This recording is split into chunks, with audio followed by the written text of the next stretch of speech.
It's Friday night and we are ready to go. Hey Rhonda, hey Shift the Plan. How are you all? I love that you are right here and ready to go. Are you ready for tomorrow night, Rhonda? We are shutting it down on tomorrow night with Rhonda Evans. We're going to make sure. Hey Melody, welcome, welcome, welcome everyone.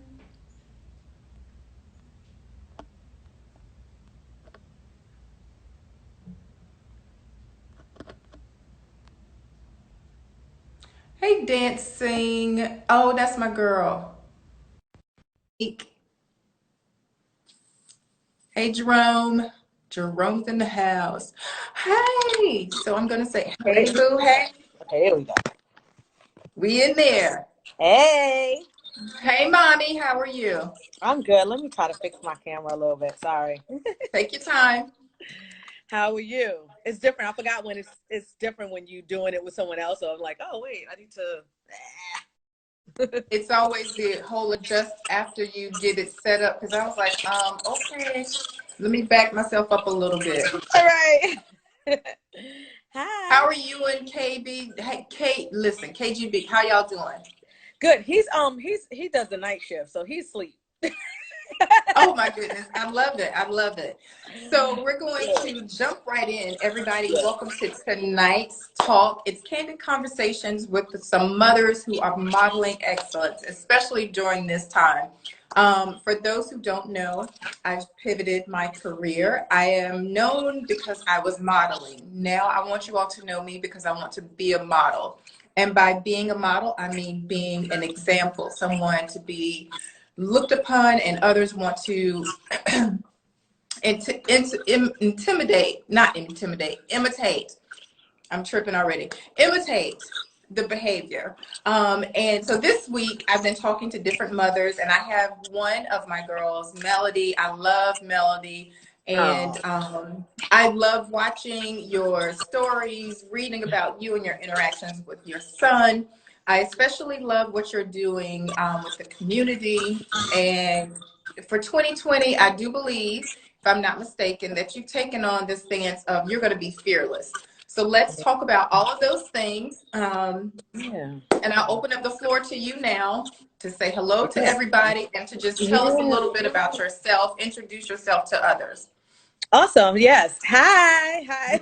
I'm excited because I saw that my sister is watching, my baby sister. Hey. Hey, baby um sister. I know, right? She's so dope. Hi. So yeah, I am Melody and I go by I am Melody Co. And so I am a blogger, speaker, um, domestic violence coach, a little bit of everything, and communication strategist. And so I basically coach women into creating a new sense of normal after experiencing domestic violence. And I also blog about motherhood a lot and my shenanigans with my son as we go through the process of self-directed education as well as conscious parenting. So basically dismantling what we've been taught about parenting and about motherhood and showing up as a mom who engages with their child, who doesn't see their child as property, but more of a person. And so that's really what I talk a lot about too. So yeah. See, I love that. I love that. So you've given us a lot of tidbits we can talk about now. In the midst of, since right now, today is Run with Ahmad Day. In Mm-hmm. the midst of the challenging times we live in, we both have sons. Mm-hmm. How does your stance on mothering, excuse me, my allergies are cutting up today. It's a I mess, do not yeah. have COVID, and even if I do, I'm by myself. I'm social distancing. But how are you feeling with everything that's going on today and being the mother of a Black son? Yeah. So woo, child. So Right. we talked about it a little bit, in reference to Ahmad Ashbury. We talked about it just a little bit. So I've always been super open with him about things that happen around police brutality, around, racism. So even at a young age, he kind of got that concept. to a certain extent in age appropriateness. He's older now, so now he processes things much differently. You know, he's very much an introvert and internal person, so he self-analyzes, he thinks about things, and then he'll kind of like react and talk about it, you know. Mm-hmm. And so we talked about it a little bit, but I think that he's still processing, you know, because the challenge is that he wants to be a kid, you know what I mean? Like, he absolutely wants to be a kid. And so, and we're very different. So I'm very much a like, go out in public, I'll march, I'll protest, I'll do all of that stuff, I'll write, I'll call, I'll do those things. And he's very much like an introvert, so he kind of processes it internally, like I said, and just kind of figuring out, you know. But it's a challenge. It's always a challenge. It's been a challenge since the day I found that I was pregnant with him, you know, just to be like, okay, I was super excited that I'm having a boy. Like, I knew I wanted a boy, and I was just like hype. But as he got older, and then, like, of course, a lot of these incidences were becoming more public and more well known and just like consistent and rampant. It weighs heavy, you know. It weighs heavy on how you navigate this world as a mom of a Black son, you know. It does. I know. So for me, every time something like this happens, in the past, I would be on social media and I would watch the videos, I would read the comments. And for Right. me, this time, I'm just so overwhelmed that I'm numb to it, because every time I think about my son, or I think about my brother or my dad or Yeah. any other Black man that I love, and the Mm-hmm. things that we're dealing with, and to see and know that now we can't go for a jog in our neighborhoods without being hunted down, it makes you think. And my son will be 31 next month. And even though he's 31, I still feel like that's my baby. Lord, protect my baby. Because we Mm-hmm. live in a day and age where people, for whatever reason, are so open about their hatred. They spew it. They are open about tracking or hunting us down, or we look suspicious. So we have to constantly be aware Mm-hmm. without being afraid. And that's the thing that I want to make sure that, first of all, we as a people understand that we can be very aware and have some feelings towards that. You're also a super mom because, okay, let's talk about the shenanigans. We'll talk about you and your son's shenanigans first, but I love the shenanigans and how you will check anybody. You in the mom groups that you are in, because you're a blogger and you share about domestic violence and things like that. Mm-hmm. Tell us about those interactions and what created this voice. Like, a lot of Yeah. us have a story, but what made you comfortable sharing your story? Yeah. So mom groups. So I actually am only in like 2 or 3 mom groups now. Got kicked out of the rest of them. So, you know, I mean, people don't like to necessarily hear the truth. You know what I mean? Like, Right. you know. So I think it's interesting. I didn't know where I got this courage or boldness to speak the way I speak until one day I was having a conversation with my grandmother's sister. And my grandmother had already passed. And she said to me, she tells me this story of how when they were in the South, in Virginia, where they were born and raised, they were walking, and a group of white boys said to them to move out of the way. And so my grand aunt said, well, I moved. You know, she said, but your grandmother, she said, I'm not moving anywhere, right? Right. And so that was such a shock to me, because my grandmother was very a reserved woman. She was, you know, she rarely raised her voice. She would, you know, check you, absolutely, but she wasn't necessarily as bold as I am, or so I thought.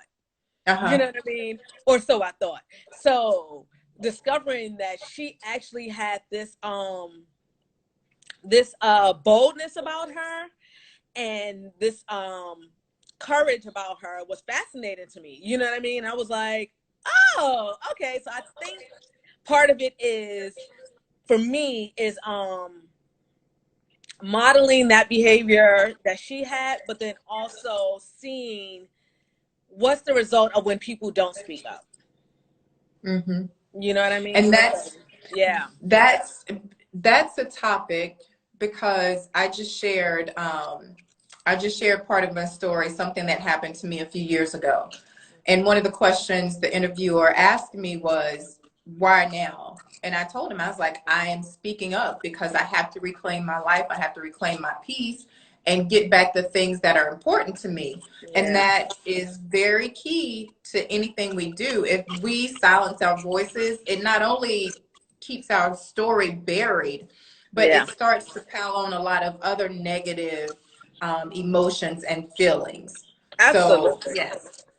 So, Absolutely. I what's one totally thing? agree. And for me, it was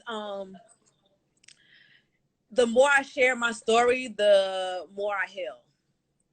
Right. So Yes, it is very healing for me to share my story. It's healing for me to hear other people's stories, because you can find something within someone's story that you can relate to. And stories right. are what connect us a lot of times. So for me, it was very much like the more I would share my story around domestic violence as a survivor and also as a child witness, like that helps me process it. That helps me figure out, like what can I do to empower others, all of that stuff. So for me, it's like the more I tell it, the better. So, listening to you now, you said you are a survivor and you've witnessed it. So, I think, well, I realized the more we share our story, the more Mm-hmm. we can break those cycles and Yeah. stop it from happening and continuing. Yeah. What was the hardest thing about sharing your story? Was it because I know a lot of people will get embarrassed or will feel like, oh my gosh, the shame that comes with this is Yeah. my battle, not realizing that other people have that battle? Mm-hmm. Yeah. So, for me, the hardest part was feeling like I failed my son. You know, that for me was the hardest part. I can rationalize, even if through right or wrong, I can rationalize my own response to it, Mm-hmm. and why I stayed or why I experienced it or what. I can get all of that to a certain extent. But for me, it's like how I felt like I failed him. You know what I mean? I felt like I didn't protect him, even though he did not, experience any physical abuse. But that's still, seeing that is still traumatizing. You know what I mean? Exactly.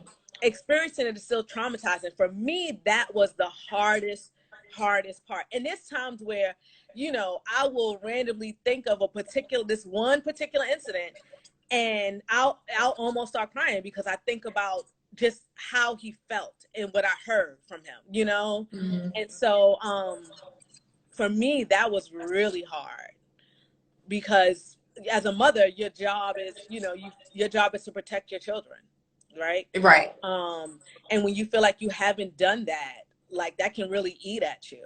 And so it was hard. And I know because we're really into this mothering, the role of a mother and the different feelings and emotions.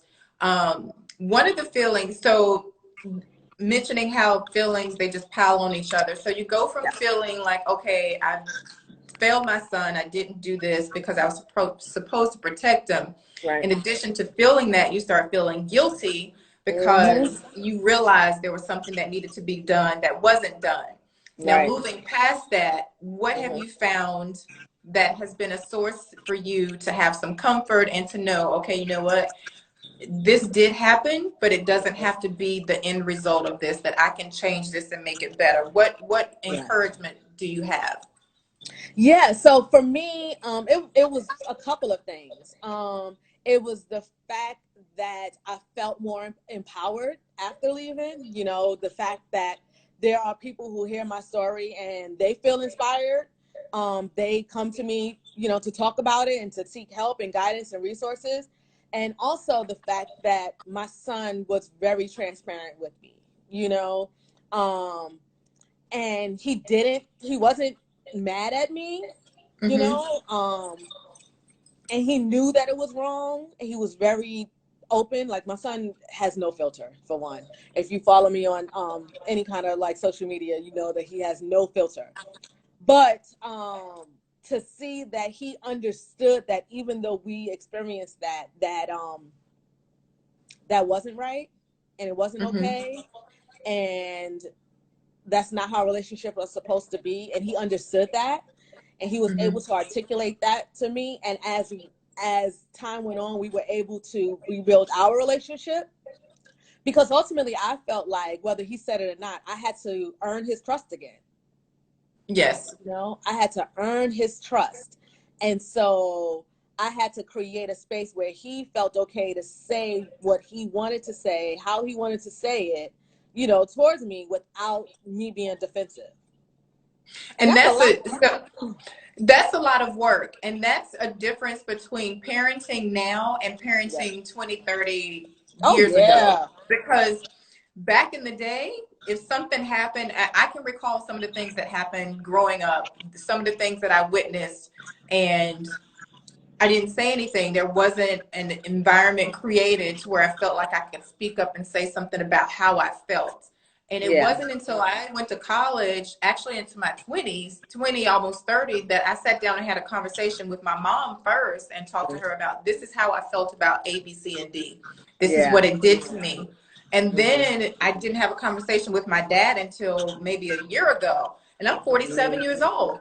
So all of this time I've been carrying those things because, again, there wasn't a situation to where you could speak openly and not feel like you're not be in a safe space. So kudos to you for creating a safe space for your son and rebuilding your relationship. That's very important. Yeah. Thank you. Yeah. And that's where I kind of discovered conscious parenting and what that looks like, which is really just, to sum it up, it's kind of like I said in the beginning, is seeing your child as a person who has feelings, ideas, opinions, you know, criticism, emotions, all the things that we have that we want to control out of them. You know what I mean? When we can't even control ourselves half the time. So exactly. And then we expect a child to be able to control themselves when we as adults have problems getting ourselves together. And the other part of it is like, we want them to behave, you know, a certain way. And it's like, but they're children and they're developing and they're, you know, discovering who they are, you know, things like that. So it's interesting the way we look at children. We don't look at them as people. We don't look at them. We look at them as like, oh yeah, that's my child. And it's kind of like an afterthought, you know, like it's, you know, and I'm still me regardless. Absolutely. Like I do prioritize what Melody needs. But he's a person, you know what I mean? And he should have input on how his life is created and supported and what his needs are. And you know what I mean? Like we don't give children enough credit when they really do. And they're going to be ones that save us. Hopefully, they're going to be the ones that save. Hopefully, they're going to be the ones that save us. You know what I mean? So, like, no, I just can't. Once I discovered that, and once I seen like the impact of me doing that shift into like conscious parenting and self-directed education, like our relationship is. This is why he can tell me the things and he feels comfortable telling me the things that he tells me. Like the fact that, you know, he wants these custom speakers and he knows it costs $250,000 to raise a kid. Like, so I saw that today and I said, I mean, what do you say to that? Like he has the most educated, thought out comebacks that I have ever seen. He's quick. He's quick with it. So that was one. It was something else that you posted. Just give me two more examples of a day with you and your son. Jeez. And how the conversation may go. Oh gosh. So one day he was talking to me about something. It might have been like anime or some craziness. And I just like sighed and like rubbed my eyes. I was like, oh my gosh. And he was like, you're feeling the effects of parenting now, aren't you? And I just was like, really? Dude, like, come on, man. Like, come on. Yeah. I promise you two are like celebrities to me. I love watching your interaction with him. I love seeing how you two communicate with each other. And when you share that part with us, I laugh and I'm like, oh my gosh. Because he does it in a respectful way, but it's still comical, and he respects you as his mother, but I feel like he can come and talk to you and have that Yeah. confidence in you being there to listen and Yeah. hear the things that he has to say. Yeah. No, absolutely. I mean, yeah, he talks to me about everything. And so everything. You know, he's a preteen. And so I'm just like, half the time I'm like, do I really need to know that though? Like, do I need to know these things? He's like, well, who else am I going to talk to? And I'm like, you know what? You're right. Fine. You got it. You know? And so it's a beaut. Like, I love it. Like, and it's uncomfortable for a lot of people. You know what I mean? It's uncomfortable for a lot of people because I give him a good amount of freedom that people Mm-hmm. do not understand. They're like, you just let him just whatever. I'm like, no, we do stuff and we, you know, and I put my foot down when I have to, whatever. But it's funny because like, so one day, you'll appreciate this. One day, he cleaned up his room. Like, it was spick and span. And so I'm like, yay. And then I was like, all right, well, let me figure out what else he needs to do. And then I caught myself like, but why does he need to do something else if there's nothing else to do? Right. Like, but that is something that we're taught. Right. Don't sit and be idle. Stay busy. And it's like, And that's no, right. so we talked about that last night as mothers, where actually all the guests prior to you this week and myself, we were talking about how we would have a 15, 20, 30-minute break and not know what to do with ourselves because we feel like we're always supposed to be doing something. So Yeah. now we're training ourselves to just sit back, relax. Don't feel like you have to do something, like chill. So I am a nap lover, and if anyone has known me since I was like a teenager, they know that I take naps. I sleep in. I don't like prior to me like becoming a real like quote unquote adult. I would sleep till like noon every day, Oh my and gosh. so I loved it. And so now I can't do that, which sucks. I'm like, oh my god, it sucks. I went to sleep at like 7:30 this morning because I couldn't sleep and still woke up at like 11. I was like, why am I up? And so, but my son, like, he will sleep and sleep and sleep. And I'm like, he gets it honestly, so I'm not even mad. I can't even. So I can, me and naps, I don't know what it is. My friends all think I'm weird because they've been around me. We'll be planning to go out or go somewhere, and I'll say, okay, I need a quick nap. And I'll say, wake me up in 10 minutes. And I remember one of my friends was like, you know what? Something's wrong with you. Don't even ask me to watch you and time your naps anymore. I was like, give me 10 minutes and I'll be good to go. I fell asleep and I woke up. I was like, okay, I'm ready. She said, you only been asleep 2 minutes, but I felt like I was asleep Right. and that was the best power nap. If I sleep any longer than 10, 15 minutes, I'm going to wake up with an attitude, lethargic. I'm not going to be any good. So kudos to everybody that can take hours and hours naps. I can't do it. I Yep. can't do it. Yes. I have a t-shirt that says Mama needs a nap. And I mean it like all the time. Like, I need a nap. Look. You get your naps in. Yes. And so I love that because that also ties into, we were talking about, the consistent message has been, be true to yourselves. Be true to whatever it is that works for you and your household, you and your business, you and your relationship. Tell me one thing, because I didn't even realize we having such a good time. Share some words of encouragement for any mothers or anybody that's in business, just words of encouragement that you would like to share that have been beneficial for you. Yeah. So for mothers, I'm going to say, like, prioritize your self-care. And I mean that wholeheartedly, like, prioritize your self-care. And whatever that self-care looks like for you, whether that is a nap, whether that is an hour-long bath, I take those too. Whether that means getting in your car and taking a ride, I do those too. Like, I do whatever it is that makes me feel like I need to decompress, And so when I worked outside of the home, when I worked for a company, I would, when I would get home, I would just sit in my car for like 15 minutes, 20 minutes. I do that too. I need to decompress. I need to get all the work stuff out before I go in the house. Yeah, because, people tend to think, and I would get this a lot, because regardless of if I have a child, I'm an extrovert. I like to party. I like to go out. I like to hang out and all of that stuff, whatever. And people had a problem with that. They couldn't understand, like, well, you're not being a good mother. I'm like, how? Because guess what? If I'm angry and upset, I'm just going to take it out on him. Why would I do that? No.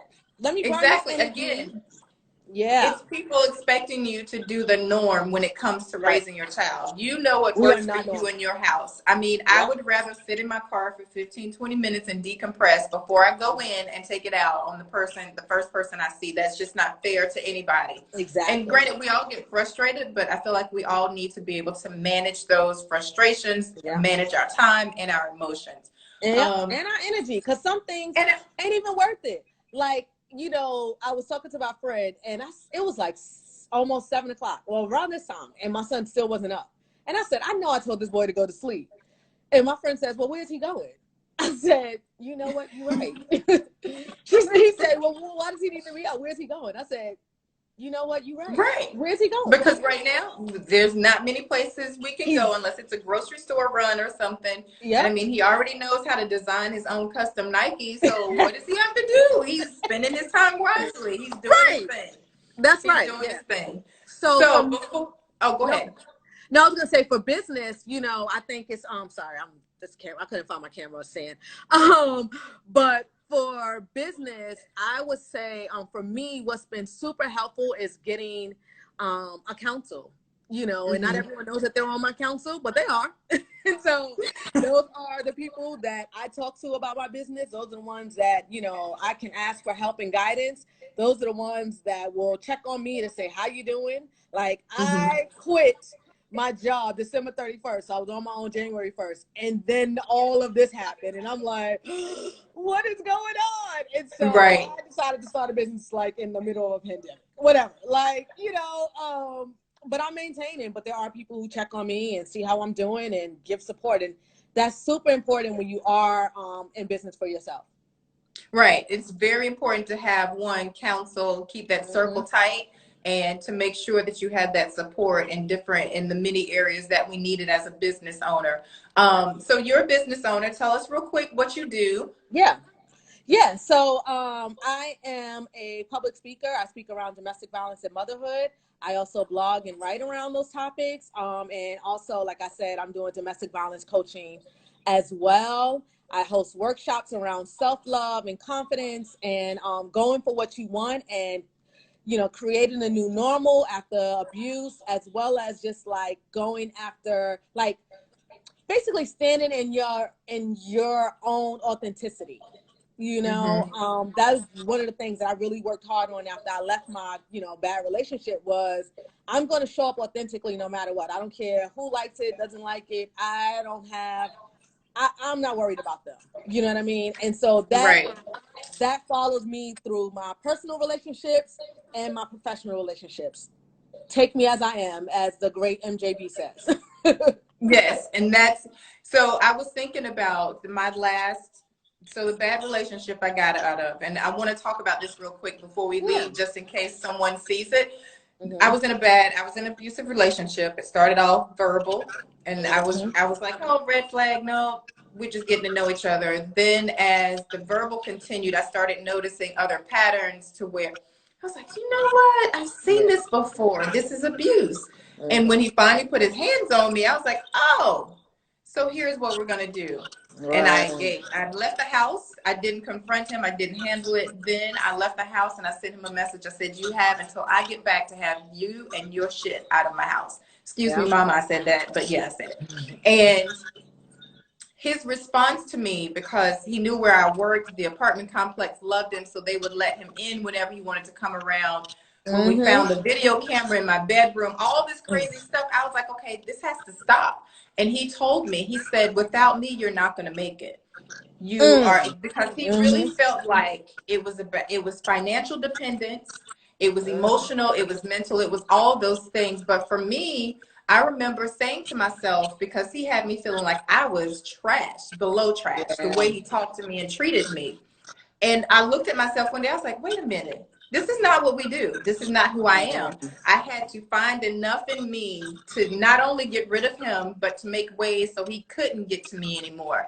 So That's what right. would you say to any woman, any man, anybody in a relationship right now that feels like they need to get away, they need an escape? What Yeah. resources can you give them? Do you want them to send you a message? What would you Yeah. share?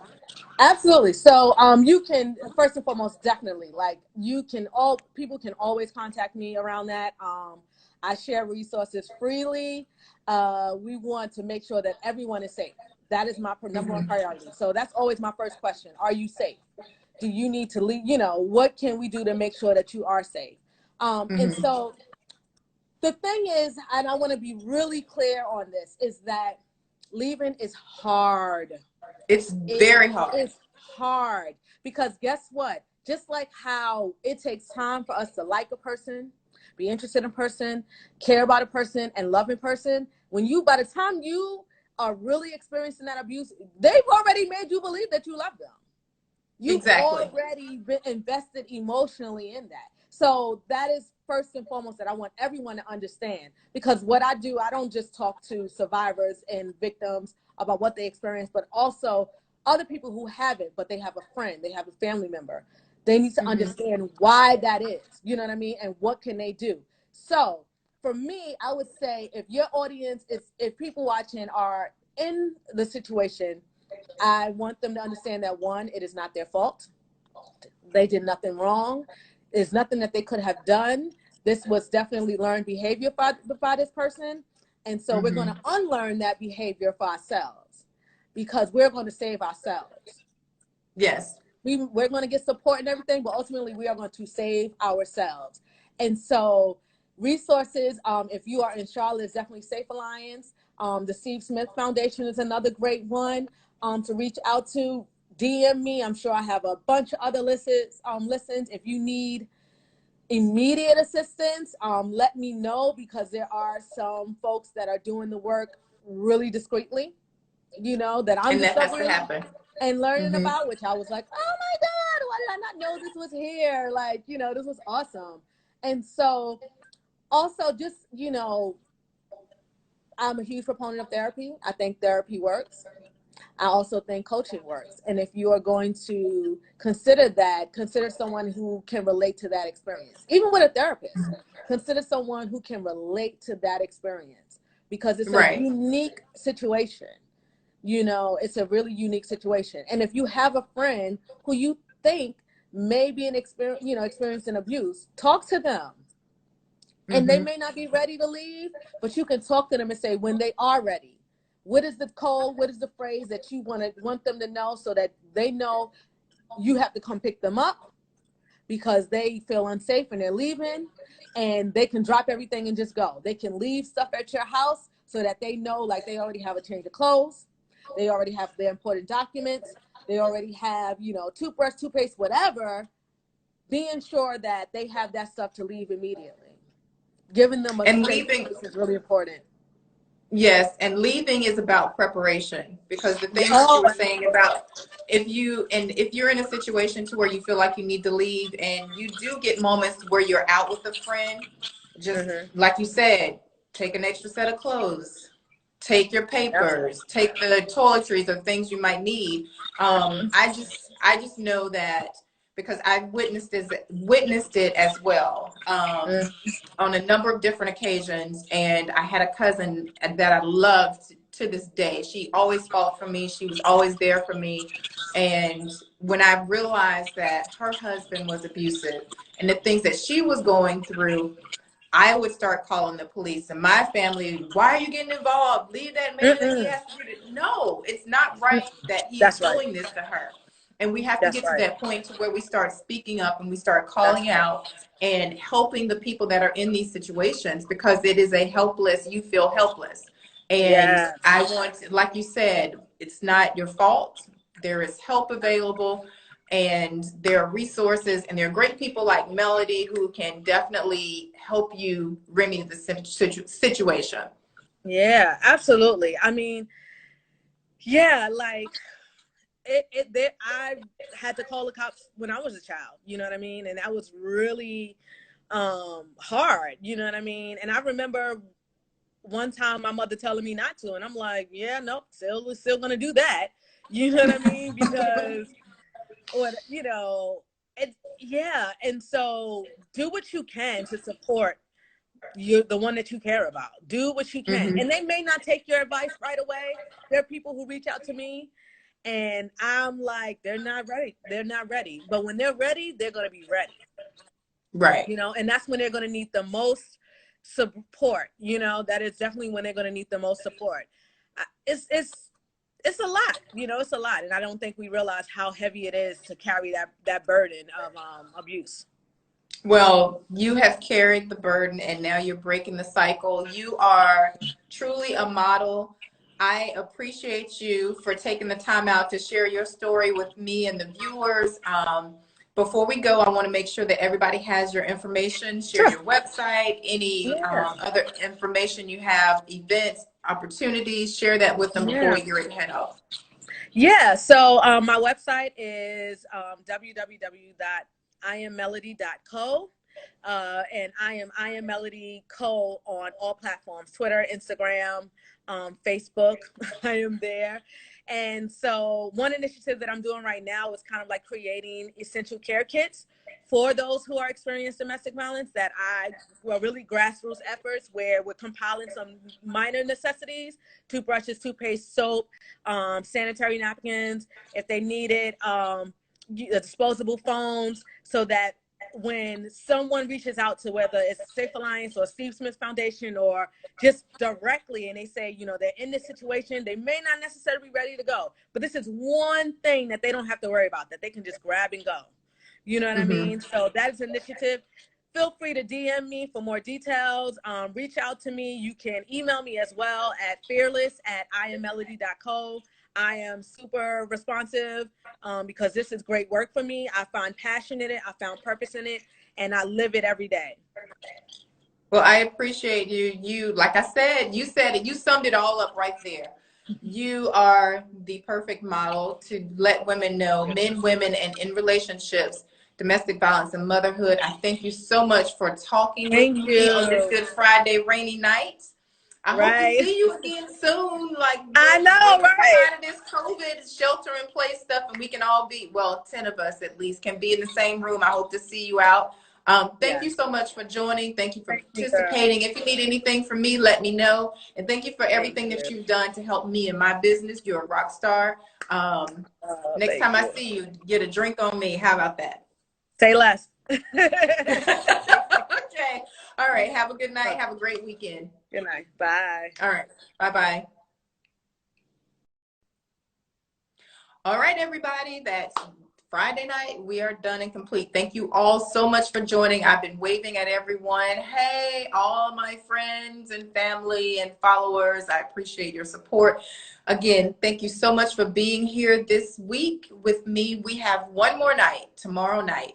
Laptops. Hey, if you need a laptop, you need to check out Laptops R Us. He is thebomb.com. He did not sponsor this, but I believe in his work. I love his customer service, and he is always, always, always available to me. So thank you so much to him. I had to say that because, and I've been praying for you, my friend. He is a great person. If you are in the market for a laptop, a Mac, Apple products, you need to check out Laptops R Us. Actually, I met him through Melody. So Melody, I'm telling you, we got plugs over in here. We got stuff going on. I think I saw Justin Perry Counseling. Thank you so much for as well. My friends from my HBCUs, my hometown peeps, thank you so much for joining. We are ending it all tomorrow night with the one and only Rhonda Evans. Rhonda is thebomb.com. If you need branding, if you need marketing assistant, Rhonda can hook up the website. Listen, that's the person you need to talk to because she can get it done. She's a brand strategist. She's a mother. I actually worked with her through one of my model babies, David. Yes, we love Rhonda over here in these parts. So join me tomorrow, Saturday night, right before Erica versus Jill. We're going to be right here again, 30 minutes, 6:30 to 7, because 7 o'clock I'm going to be right in there joining in for versus Thank you so much to all of my guests so far this week. You have shared nuggets that I know everyone can really, really, really, really take and implement in their lives. It's Jennifer Michelle for Friday nights, Rethink Model. We'll see you guys tomorrow night right here, 6:30. Good night.